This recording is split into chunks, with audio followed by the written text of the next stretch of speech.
বর্তমান যুগের বাচ্চাদের সাথে তাল মিলিয়ে চলতে গেলে আমাদের মায়েদের যেন একদম হিমশিম খেতে হয়। আমরা যেন তাদের সাথে একেবারে পেরে উঠি না, তাই না?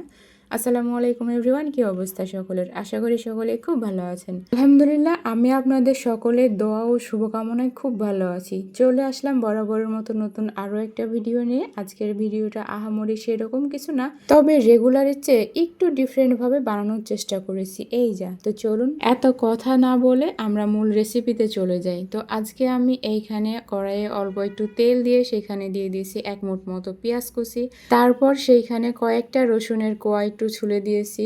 আর এটাই হলো মূলত ডিফারেন্ট। আসলে রসুনটা অনেকেই শাকে খেতে চায় না বা খায় না, তবে আমার মাঝে মাঝে খেতে ইচ্ছে করে, তাই আমি দেই।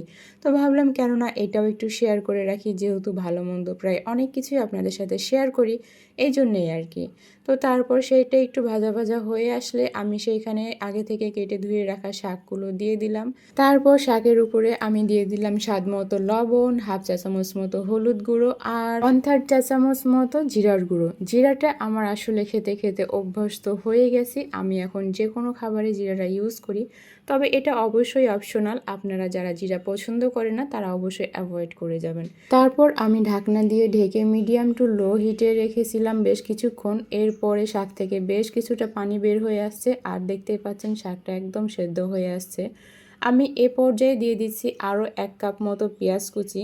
আসলে শাকের সাথে একটু বেশি বেশি পেঁয়াজ হলে খেতে ভালো লাগে। আমি জানি না কার কেমন লাগে, আমার তো বেশ ভালোই লাগে। এই পর্যায়ে এসে আমি 3টা কাঁচামরিচ একটু মধ্যখান থেকে ফালি করে দিয়েছি। আসলে আমার যেহেতু বাচ্চা আছে, তারা মূলত শাকটা খেলে ঝালটা খেতে পারে না, এই জন্যে এই পর্যায়ে এসে আমি ঝালটা দিয়েছি। আর যারা ঝাল পছন্দ করেন তারা অবশ্যই শুরুতেই দিয়ে দিতে পারেন, কোনো সমস্যা নেই। আর এই তো এই পর্যায়ে আমার রসুন দিয়ে শাক ভাজি রেডি।